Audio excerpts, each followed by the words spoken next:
Om Shanti 16th मई 1974। आज के topic तो मुरली महारथीपन के लक्षण।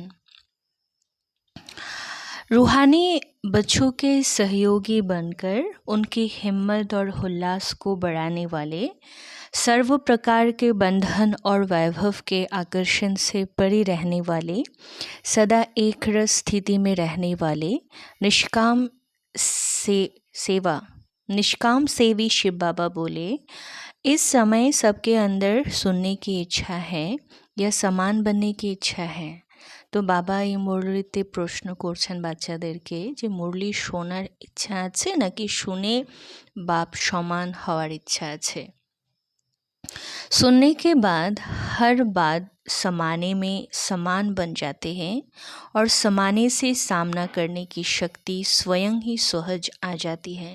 तो मुरली আমরা শুধু বাবা বলছেন যেন না শুনি, শুনে যেন বাপ সমান আমরা হয়ে যাই।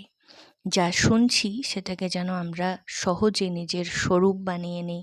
নিজের মধ্যে যদি সেই পয়েন্টগুলোকে ধারণ করে নিই তাহলে শক্তি আসবে যে কোনো পরিস্থিতিকে सामना करार।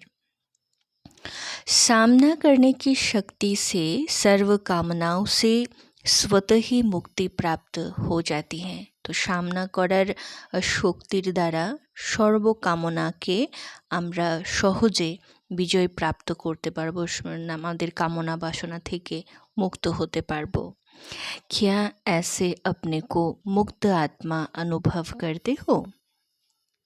किसी भी प्रकार का बंधन अपनी तरफ आकर्षित तो नहीं करता। कोनो प्रकारेर मनेर बंधन आमादेरके হচ্ছে বন্ধনে বেঁধে রাখেনি, তো আমরা মুক্ত হয়েছি। তো বাবা এই মুরলিতে আমাদের জিজ্ঞেস করছেন बंधन मुक्त ही योग युक्त हो सकता है। कारण कोनो आकर्षणे কোনো মায়া মোহে কামনা বাসনায় যদি আমরা হচ্ছে বন্ধনে থাকি কোনো প্রকারের, তাহলে কিন্তু যোগযুক্ত আমরা হতে পারবো না। যত বন্ধন মুক্ত হবে তত সেই আত্মা যোগযুক্ত হতে পারবে। यदि कोई भी स्वभाव, संस्कार, व्यक्ति अथवा वैभव का बंधन अपनी तरफ आकर्षित करता है तो बाप की याद की आकर्षण सदैव नहीं रह सकती। तो बाबा बोलছেন যদি আমাদের কোনো স্বভাব, সংস্কার, ব্যক্তি, বৈভবের বন্ধন থাকে তাহলে সেটা কিন্তু বাবার আকর্ষণ, বাবার ইয়াদের আকর্ষণে সবসময় আমাদের স্থির থাকতে দেয় না।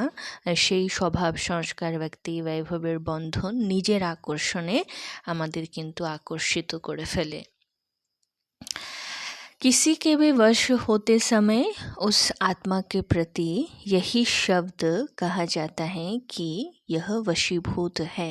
तो यदि আমরা কোনো ব্যক্তি, বস্তু, বৈভব, পুরানা স্বভাব, সংস্কারে বশীভূত হই তাহলে সেই আত্মাকে বশীভূত আত্মা बोला हबे। वशीभूत होना ये भी 5 भूतों के साथ साथ रॉयल रूप का भूत है। तो এই বশীভূত হওয়া, প্রভাবিত হওয়া এগুলো কিন্তু মায়ারই বিভিন্ন রূপ, যেটাতে আমরা বশীভূত হয়ে গেলে আমরা দুর্বল হয়ে যাই।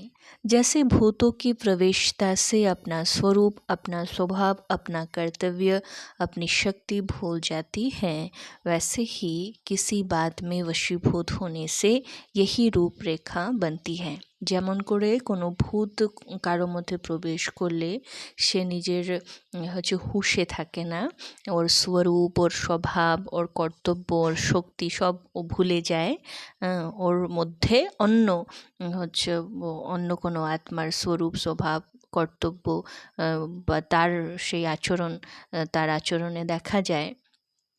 তো তেমনি বাবা বলছেন কোনো বিকারে বশীভূত হলে তো আমরাও নিজের স্বরূপ, স্বদেশ সব কিছু ভুলে যাই না। वशीकरण मंत्र देने वाले कभी भी वशीभूत नहीं हो सकते। কিন্তু আমরা কারো বশীভূত হব না, কারো দ্বারা বশীভূত হব না, বরঞ্চ আমরা বশ করি, অর্থাৎ আমরা সবাইকে বাবার মন মানা ভাবার মন্ত্র দিয়ে হচ্ছে তাদের হচ্ছে মনকে স্থির করার হচ্ছে মহামন্ত্র সকলকে দিই, তাই না? তো আমরা কি করে কোনো মায়ার, কোনো ব্যক্তির, কোনো স্বভাব সংস্কারে বশীভূত হতে পারি? তো এই জন্যই বাবা বলছেন তোমরা বশীভূত হয়ে যাবে এমন দুর্বল আত্মা নও। তোমরা তো বশীকরণ মন্ত্র সবাইকে হচ্ছে প্রদানকারী, সবাইকে প্রদান করো, বশীকরণ মন্ত্র প্রদানকারী আত্মা, তাহলে তোমরা কি করে বশীভূত হয়ে যাও? তো अब यह चेक करो कि कभी वशीभूत तो नहीं होते। তো বাবা বলছেন কোনো বিকারে যেন আমরা বশীভূত না হয়ে যাই। आजकल बाप दादा विशेष कार्यक्रम में बिजी रहते हैं। वो कौन सा कार्य है? कोई भी कार्य में बाप के साथ बच्चों का संबंध होगा ना, तो अपने से संबंधित कार्यक्रम को नहीं जानते हो। তো বাবা বলছেন যে বাবা আজকাল হচ্ছে একটা প্রোগ্রামে ব্যস্ত আছে। তো বাবার যে কোনো প্রোগ্রামই তো বাচ্চাদের জন্যই না। তো কি প্রোগ্রাম? अमृत बेले जब बाबा से गुड मॉर्निंग या रूरिहान करने आते हो तो उस समय अनुभव नहीं करते हो या उस समय लेने में ही ज़्यादा बिजी रहते हो? क्या टच होता है? তো বাবা বলছেন অমৃত বেলায় যখন বাবার সাথে রুরিহান করো, গুড মর্নিং বলো, তো সেই সময় কি অনুভব হয়? বর্তমান সময় সমাপ্তি কা সময় समीप आ रहा है। তো এখন বর্তমান সময় অন্তিমের দিকে তীব্র গতিতে এগিয়ে চলছে। समाप्ति के लास्ट और फास्ट दोनों का रूप साक्षात्कार में है। साक्षात्कार होता है। बाप दादा हर रोज़ हर एक की সেটিং और ফিটিং ये दोनों ही बातें देखते हैं। তো এই বর্তমান সময়ের এই অন্তিম অবস্থা হচ্ছে যেভাবে আমরা দেখতে পাচ্ছি চারদিকে, তো সেই বর্তমান সময় অনুসারে হচ্ছে বাবা সবার হচ্ছে মানসিক যে মেন্টাল সেটিং আর ফিটিং, এটাকে বাবা দেখতে থাকে অমৃতবেলায়। कोई कोई अपने आप को সেট करने की कोशिश भी करते हैं। তো বাবা অমৃতবেলায় দেখে যে বাচ্চারা কেউ কেউ নিজেকে সেট করার চেষ্টা করে, लेकिन फिटिंग ठीक ना होने के कारण सिटिंग भी नहीं होती। তো ফিটিং যেহেতু আত্মা যেহেতু ফিট হয় না, যোগযুক্ত হতে পারে না, তার জন্য সেটও হতে পারে না। তো ফিটিং क्या है और সেটিং क्या, यह तो आप जानते हो ना। তো ফিটিং কী জিনিস বা সেটিং কীরকম? सेटिंग अर्थात কি বলতে চাইছেন বাবা? ईश्वरीय मर्यादाओं में अपने आप को चलाना, यह ईश्वरीय मर्यादाएं हैं फिटिंग। তো কি বললেন বাবা যে কিসের আমাদের ফিট হতে হবে? ईश्वरीय मर्यादा। এখানে বললেন না যে ফিটিং ঠিক না होने के कारण সেটিং नहीं होता है। তো সারাদিন আমরা ঈশ্বরীয় মর্যাদাতে ফিট চলতে পারি না, না পারার কারণে তো সেটিংটাও হয় না অমৃতবেলায়, है ना। তো ফিটিং আর সেটিংয়ের অর্থ বাবা এখানে বলছেন যে ফিটিং অর্থাৎ ঈশ্বরীয় मर्यादा। इन मर्यादाओं के आधार से स्थिति की सेटिंग होती है। हाँ, तो फिटिंग ठीक থাকলে সেটিং ভালো হয় না, সেটিংটা ঠিক হবে। ফিট না হলে তো সেটই হবে না। তো ঈশ্বরীয় মর্যাদা অর্থাৎ সারাদিন ধরে যে ঈশ্বরীয় মর্যাদাতে চলে, তো অটোমেটিক্যালি তার স্থিতি সেট হয়। তো ঈশ্বরীয় মর্যাদার কোথাও না কোথাও উল্লঙ্ঘন হলে তখন কিন্তু স্থিতি সেট হয় না। तो इन मर्यादाओं के आधार से स्थिति की सेटिंग होती है। बाप दादा जब नंबरवर महावीरों को देखते हैं या महारथियों के महारथी सेट की सेटिंग करते हैं तो क्या देखते हैं? कोई ना कोई बात की या मर्यादा की फिटिंग ना होने के कारण सीट पर सेट नहीं हो सकते। তো বাবা মহারথীদেরকেও অমৃতবেলায় দেখে, বাবা দেখেন যে কোনো না কোনো ফিটিং, কোনো মর্যাদার উল্লঙ্ঘন হওয়ার কারণে, যে ফিটিং ঠিক না হওয়ার কারণে সিট पर সেট नहीं हो सकते। যেরকম স্থিতিতে আমাদের স্থির থাকার কথা সেই স্থিতিতে বাচ্চারা সেট হতে পারে না। अभी अभी सीट पर हैं और अभी अभी सीट के बजाय कोई ना कोई साइट पर दिखाई पड़ते हैं। তো বাবা দেখেন যে এখনই সিটে আছে আর পরক্ষণেই সিট ছেড়ে হচ্ছে বাচ্চাদের স্থিতি এদিক ওদিক বাবা হচ্ছে এলোমেলো হতে দেখে, है ना। বাচ্চাদের স্থিতিকে ऊपर नीचे अप एंड डाउन होते देखे बाबा। तो बाप दादा इसी कार्य में बिजी रहते हैं। उम्मीदवार दिखाई बहुत देते हैं लेकिन लाइन भी बहुत बड़ी दिखाई देती है। उम्मीदवार তো বাবা উত্তরাধিকারী এর হচ্ছে উম্মিদওয়ার হচ্ছে যার উপরে বাবা আশা রাখতে পারে। তো সেরকম বাচ্চার বাবার নজরে অনেক আছে, লাইনটা অনেক লম্বা, লেকিন প্রমাণ স্বরূপ कोई कोई होता है, কিন্তু বাবার আশানুরূপ হচ্ছে কর্তব্য করে দেখায় এরকম বাচ্চাদের লাইন খুবই কম। उम्मीदवार बनने के लिए मुख्य कौन सा पुरुषार्थ है? तो उम्मीदवार बाबार आशार दीपक हওয়ার জন্য হচ্ছে কি पुरुषार्थ করতে হবে? है बहुत सहज पुरुषार्थ लेकिन अपनी कमजोरियों के कारण सहज को मुश्किल बना देते हैं। তো বাবা যে পুরুষার্থ আমাদেরকে করাচ্ছেন সেই পুরুষার্থ খুবই ইজি, কিন্তু আমরা নিজেদেরই দুর্বলতার কারণে সেই সহজ হচ্ছে রাস্তাকে মুশকিল বানিয়ে দিই, কঠিন বানিয়ে দিই। उम्मीदवार बनने का सहज पुरुषार्थ यही है कि हर बात में बाबा की जो बच्चों के प्रति उम्मीद है वो बाबा की उम्मीद पूरी करना ही उम्मीदवार बनना है।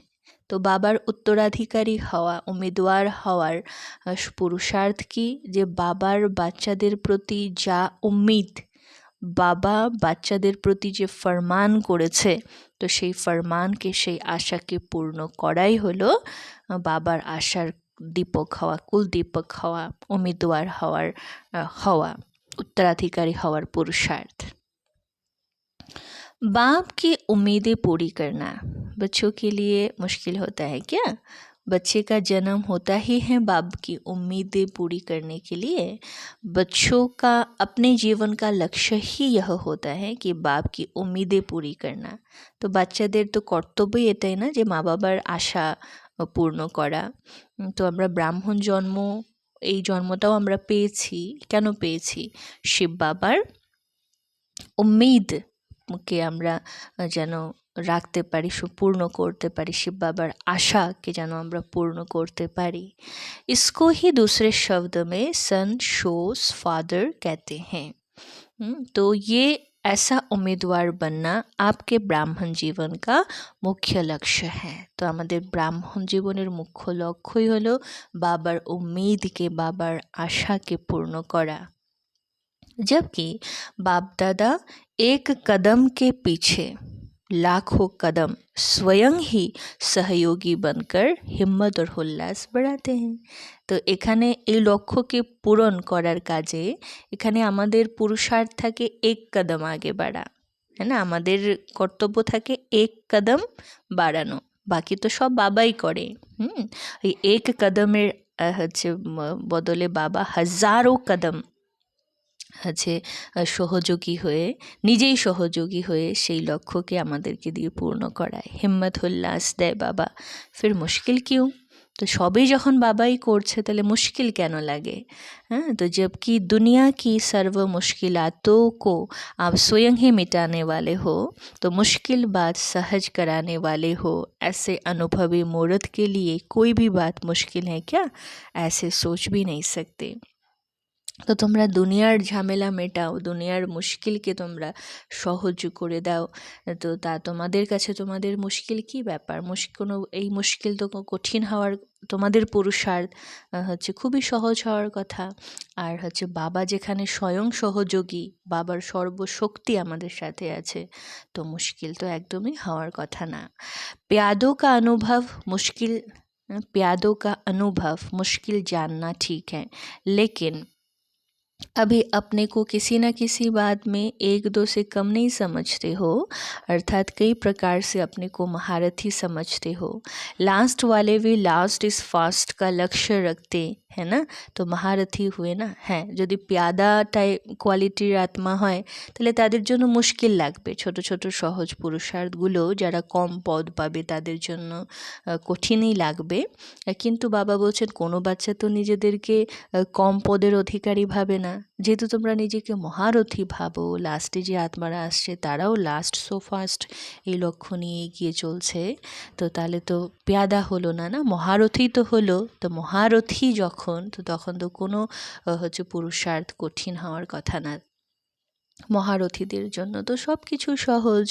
किसी भी बात में अपने को किसी के आगे झुकाना या अपनी कमज़ोरी महसूस करना अच्छा नहीं समझते। अपने को प्रसिद्ध करने के लिए हर बात को सिद्ध करते हो तो इसको क्या कहा जाएगा? अपने को प्यादा समझते हो या फिर किसी न किसी रूप से महारथी समझते हो? हाँ, तो কখনো আমরা নিজেকে কম ভাবি না, নিজেকে নিজেকে নিজের যে কোয়ালিটি সেটাকে প্রত্যক্ষ করার জন্য আমরা পুরুষার্থ করতে থাকি, কারো কাছে নিজেকে কমজোর মনে হতে দিই না। তো তাহলে আমরা কমজোর কোথায় হলাম? তো মহারথী তো হলাম না। মহারথীর মধ্যেই তো সে উচ্চ আকাঙ্ক্ষাটা থাকে। তো মহারথী হলে কম তো হলে না। তো যেহেতু মহারথী টাইপ আত্মা, তো তাহলে তার জন্য কঠিন কেন হবে? তার জন্য তো সব কিছু সহজ হবে। सिद्ध करने वाला कभी भी प्रसिद्ध नहीं हो सकता। वास्तव में प्रसिद्ध होने वाला कोई भी बात को सिद्ध नहीं करेगा। तो बाबा बोलছেন যে বেশি সিদ্ধ করে না, যে হচ্ছে সব কিছু প্রমাণ করতে চায়, সে কখনো প্রসিদ্ধ হতে পারে না। बाबा बोलছেন वास्तव में प्रसिद्ध होने वाला कोई भी बात को सिद्ध नहीं कर सकता। जिद करने वाला মানে আমি ঠিক, আমি সব কিছু, এরকম মানে যারা নিজেকে বেশি শো করে, তো তারা কখনো প্রসিদ্ধ হতে পারে না। বাবা বলে না, জিদ করনে ওয়ালা কবি সিদ্ধি কো পা নেই সকতে। কারণ সত্য তো স্বয়ং সিদ্ধ, তাকে প্রমাণ করার দরকার নেই, হ্যাঁ না। যারা হর কথায় জিদ করে, হর কথাকে প্রমাণ করতে ব্যস্ত, তারা কখনো পুরুষার্থের দিকে তাদের প্রগ্রেস হয় না, है ना। तो बाबा বলছেন তারা সিদ্ধিকে প্রাপ্ত করতে পারে না। সিদ্ধি কো পানে ওয়ালে, আর যারা সিদ্ধি প্রাপ্ত আত্মা, যারা সিদ্ধিকে প্রাপ্ত করে, সেরকম আত্মা কীরকম হবে? स्वयं को नम्रचित, निर्माण और हर बात में अपने आप को गुण ग्राहक बनाएगा। আর যারা বাবা বলছেন সিদ্ধি স্বরূপ, যারা আসলেই সিদ্ধিকে প্রাপ্ত করতে পারে বা সিদ্ধিকে প্রাপ্ত করবে, এরকম আত্মারা কীরকম হয়? নম্রচিত্ত, নির্মাণ, কোনো মান শানের কামনা বাসনা থাকে না। हर बात में अपने को गुण ग्राहक बनाएगा। लक्ष्य रखते हो प्रसिद्ध होने का और पुरुषार्थ करते हो दूर होने का। তো লক্ষ্যটা তোমরা রেখেছো প্রসিদ্ধ হওয়ার, কিন্তু কর্তব্যটা করো উল্টো। হ্যাঁ, তো প্রত্যক্ষ হওয়ার জন্য জিদ করলে বা সব কিছুকে প্রমাণ করার চেষ্টা করলে প্রসিদ্ধ হওয়া যায় না। নির্মাণ চিত্ত, নম্র চিত্ত হলে স্বয়ং সিদ্ধ হয়ে যায়, নিজেই প্রসিদ্ধ হয়ে যায় অটোমেটিক্যালি। তো लक्ष्य रखते हो प्रसिद्ध होने का और पुरुषार्थ करते हो दूर होने का। तो ऐसे अपनी चेकिंग करो, चेकिंग भी महीन चाहिए। तो नीचे के चेक करो। महारथी को कोई बात मुश्किल अनुभव हो, ये महारथी ही नहीं है। তো মহারথীর কাছে তো সব কিছু সহজ হবে। কঠিন মনে হচ্ছে মানে নিজেকে যতই মহারথী ভাবো, তো পুরুষার্থ যদি কঠিন লাগে তাহলে তো সে আসলেই মহারথী নয়, সে তো প্যাদা হয়ে গেল না। तो महारथी अपने सहयोग से और बाबा के सहयोग से औरों की मुश्किल भी सहज करेंगे। महारथियों के संकल्प में भी कभी ये कैसे वो कैसे ये प्रश्न नहीं उठ सकता। তো মহারথীদের সংকল্পেও ও ওরকম কেন, এটা এরকম কেন, এর ওই ধরনের কেন কেন প্রশ্ন উঠবে না।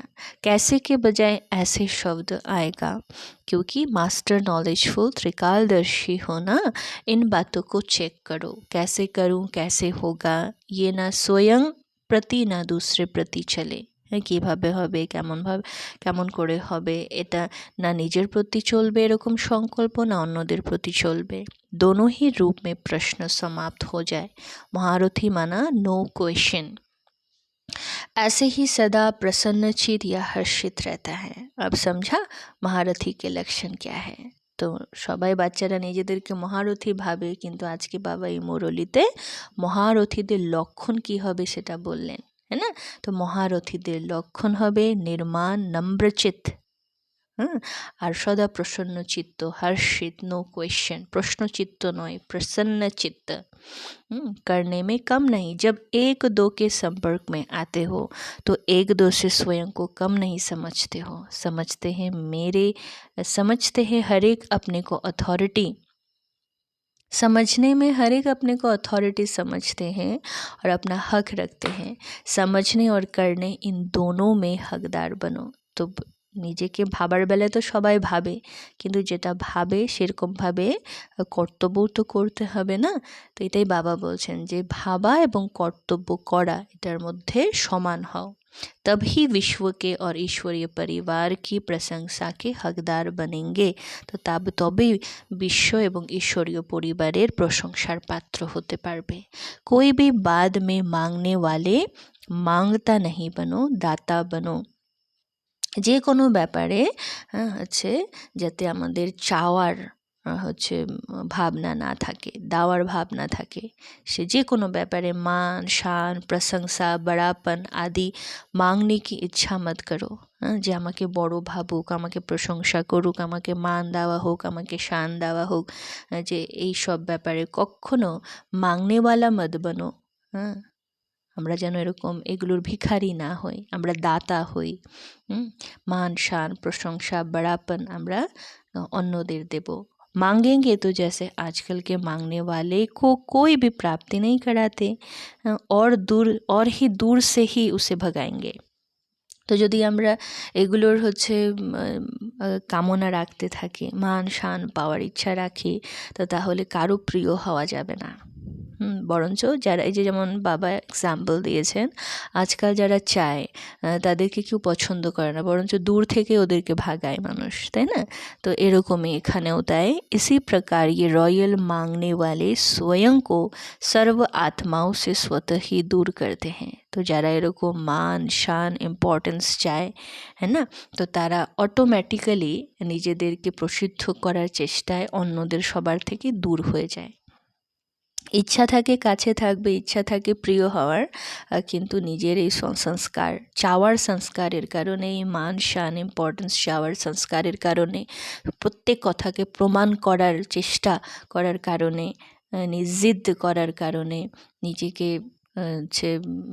নিজেকে মানে প্রুফ, মানুষের কাছে প্রুফ করার চেষ্টায় সে কী হয়ে যায়, সে অপ্রিয় হয়ে যায়, সকলের থেকে দূর হয়ে যায়। তো ऐसे महारथी सीट पर सेट नहीं हो सकता। তো এরকম মহারথীরা, বাবা বলছেন, যদিও নিজেদের মহারথী ভাবে, তা আসলে তো মহারথী নয়। বাবা তো বলে দিলেন মহারথীদের লক্ষণ, সেই লক্ষণ যদি না থাকে তাহলে তো মহারথী আমরা হলাম না, না? তো ऐसे महारथी सीट पर सेट नहीं हो सकता। इसलिए अब आप सभी महारथी हो। ঘোড়ে সওয়ার या প্যাদে का समय गया। তো এখন বাবা বলছেন এই ঘোড় সওয়ার বা প্যাদা হওয়ার সময় চলে গেছে, এখন তো মহারথী হতে হবে, তাহলেই কিন্তু আমরা হচ্ছে নিজের লক্ষ্যে পৌঁছতে পারবো। अब हर महारथी को अपने महारथीपन के लक्षण सामने रखते हुए स्वयं में समाने हैं। তো এখন সময় অনুসার যেটা আমাদের করতে হবে সেটা হলো যে নিজেকে যেমন মহারথী ভাবো, খুব ভালো, কিন্তু সেই মহারথী ভাবার সাথে সাথে সেই মহারথীপনের যে লক্ষণ, সে লক্ষণকে সামনে রাখো এবং সে সমস্ত লক্ষণকে আচরণে ধারণ করো, তাহলে বাপ সমান আমরা হয়ে যাব। अच्छा, ओम शांति।